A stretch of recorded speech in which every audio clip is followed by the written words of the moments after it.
One of the things that I really worry about in the field that I'm in, and I think that's with all of us, we talked about long-term health care out there and how expensive that really is. We see a lot of folks getting ready to retire or have retired, but become unretired. It's another way to say that they probably fail retirement because, not that they can't afford it, but they're fearful of where this is all going to go. And there's got to be a way that we can take our own responsibility here among us rather than depend on the government to figure this out. Maybe with some ideas and support, but for example, in the area, why can't we have something like a call center? A lot of people can't do the physical labor anymore after a certain time, but everything else seems to work pretty well. They can work part-time, for example, their time for their insurance payments, work part-time. Something like that, you'll have less incidents probably of going to the doctor, spending money, but they'll have other opportunities to socialize and come up with new ideas and help others. But there's got to be a way that we can create, and I mean that everybody, without the government, to create independence for everybody else. I certainly don't want to depend on them. One of my biggest concerns is for the veterans. I see that's a big budget item. I'm a Vietnam veteran, I'm a wounded veteran. I've gone through and fought for this country, and I'll be damned if I'm going to let somebody run over us like what they're doing now. And I'm not going to do it violently, we'll do it intellectually.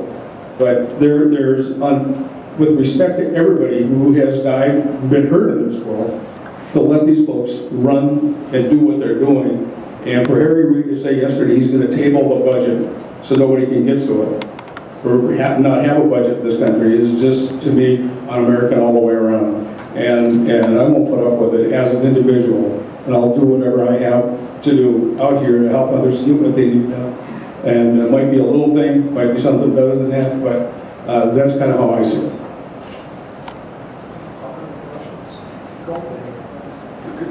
Michael Chambers is a buddy of mine. Michael actually has a company that's in the same building we are. We're in a little steel building on South University in Fargo. Then rent some space from a buddy of mine that has a bank. Michael's got a company at the other end of the bank, on the other end of the steel building, in the back. Steel building. You know, doesn't look fancy, that must be, you know what they do every day? Try and cure cancer. And he and I had lunch a month or so ago, talking about, you know, what he's doing, and literally, I'm clueless. Like, he loses me, he's talking genomes and bioscience, and like my eyes are glazing over. But he said, you know what? We probably could cure cancer if we didn't have the FDA. Talk about the patent process and everything else. So, tell them a little bit about what you do at LW. Ask him a question. Sure. Well, we make, in short answer, what we do is we make DNA. We support a lot of research going on in pharmaceutical companies that are developing new cancer therapies or Alzheimer's therapies or things like that. But the process is so slow. It takes 10, sometimes 20 years to develop a new drug, or it really should take 2 or 3 years to develop a new drug, and that's because of all the regulations. And not only that, I grew up working for my grandfather as a beekeeper, and I also want to start my own company. I didn't know what I wanted to do, but I just thought it was so cool, so American, you know, where you can go out and start your own company. And today, I started out there on my company right out of college, but today, the regulation is to the point where I almost have to get permission from the government to start my company. And you know, we just need to get back to that American exceptionalism where it's good to start companies and people are encouraged to do that and to take risks without the government getting in the way. Yeah, just a question on the FDA, because I do hear this complaint about the FDA all the time, and obviously there's a huge emphasis on safety and not on risk-taking at all.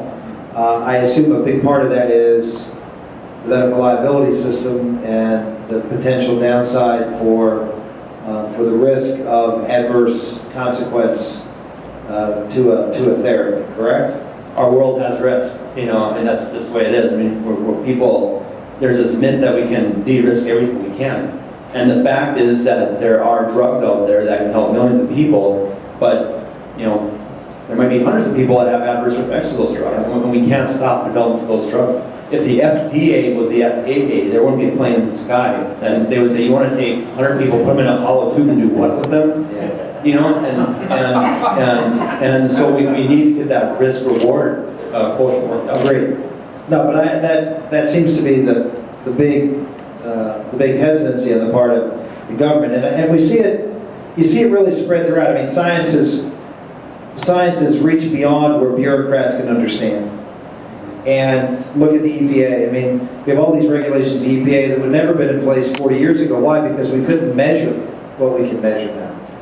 And we, you know, it's the broader, the more knowledge you have, and the more you can see these minimal impacts, the more constipated the process gets, because even minimal impacts, you know, get people to stop or get people to impose regulations to drive up the cost of you know, producing things, because, well, you might produce some element of mercury that if someone sits outside your smokestack and eats the dirt from that, you know, from there for, you know, 20 years out of their life, they may get sick.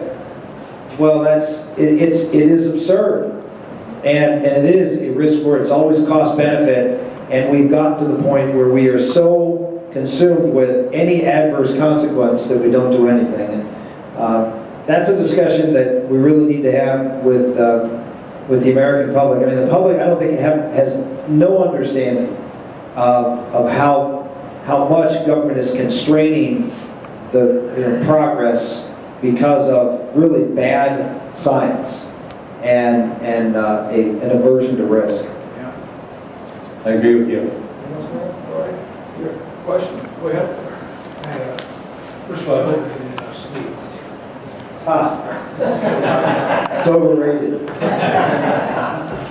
have appreciated your commitment to expressing ethics. Certainly a lot of it around the table. We've heard that come up in various forms. A long time ago, someone coined the phrase that ideas have consequences. And it seems to me that charity is no longer defined as Pat just defined it for us. But charity is, you've got to take from those who produce and give it to those who are poor, which has compromised our understanding of personal responsibility, not only for my life, but for my family and my neighbor. And so when I see Social Security, Medicare, and unemployment benefits, those ideas, which are fine within themselves, have had a moral erosion consequence upon our community. For example, I noticed on your website you support a passing and balanced budget amendment. If we don't have the ethical integrity in Washington today to fulfill the present Constitution and its amendments, why will another amendment help? And I just... Does it help here? Every state in the country has one, and I don't know a single state that violates it. But also here, our state government's living by its Constitution. I'm saying, my point is, I think there are 48 or 49 states that have a balanced budget amendment to their Constitution. I'm not aware of a single one that violates it. Well, I'm not suggesting that I'm against that. I'm simply saying that the consequences of ideas are, you just, even where we're not supporting the Constitution like President Obama's taken authority this last week. But that, let me just say this because there's other people on the top. The ethics. Every time Bernanke prints more money, or every time government says we need to protect and sustain programs such as Social Security and Medicare that we can no longer sustain, we are sinning in this perspective. If I've got $100, Bernanke prints more money, my $100 just became $70. That means the federal government stole from me. 300 million Americans who stole from 300 million people. Bernie Madoff went to jail for a long time for a lot less than that. That's a moral issue. A balanced budget, living within our means, playing by the rules, is just as immoral, or just as moral or immoral, if we don't, as abortion, as marriage, or starting families outside of wedlock. And it would seem to me we really need to have a commitment from the White House and Capitol Hill and from Bismarck and every other place that we are a moral people first. And that means living by those rules and thinking about the consequences of our ideas, good ideas, Social Security. Maybe it was a good idea in the 1930s. But can we really do that without compromising our moral integrity in the future? What do you want to do? I'm going to just, we're really short on time. Obviously, you always are. We got here a little bit later than we thought we were going to do. Maybe what we'll do is just, if you want to ask a question, throw your hand up. We'll try to quickly do a lightning round. In the radio business, we call it lightning round. So just go real quick, and if Rick, you want to comment, go ahead and comment. And then what we'll do is try and wrap up so you can all get a little picture, say hi, you know, on the way out the door. Because I think you probably like that as much as anything, just to be able to shake his hand. Yes, sir. You're saying yes. I want to ask you a question. Hey, Rick. I know you know all the issues. You hear this wherever you go. So whatever we're talking about, you know, around our round table here is nothing new to you. So,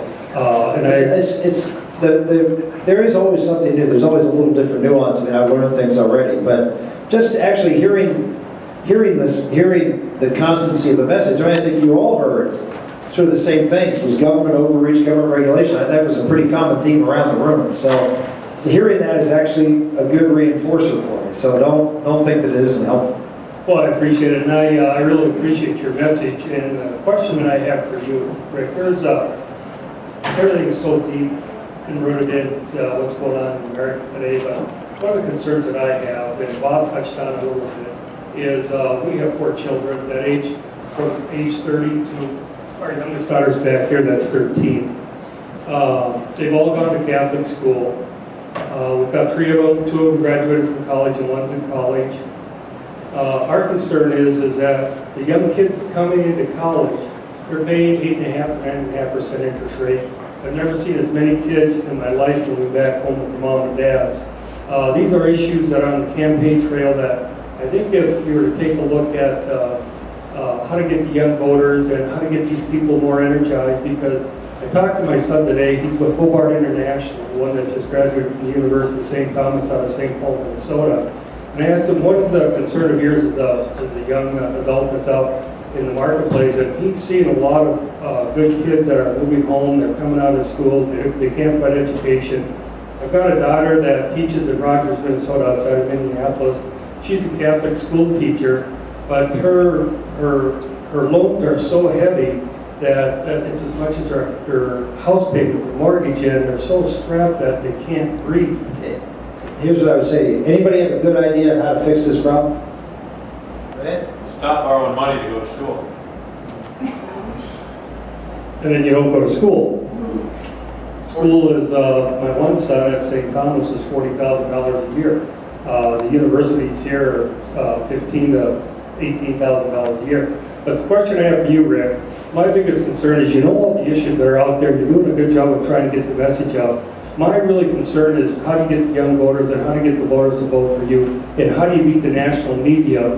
And I talked to a person individual that's very intelligent saying, I'm coming to see you today.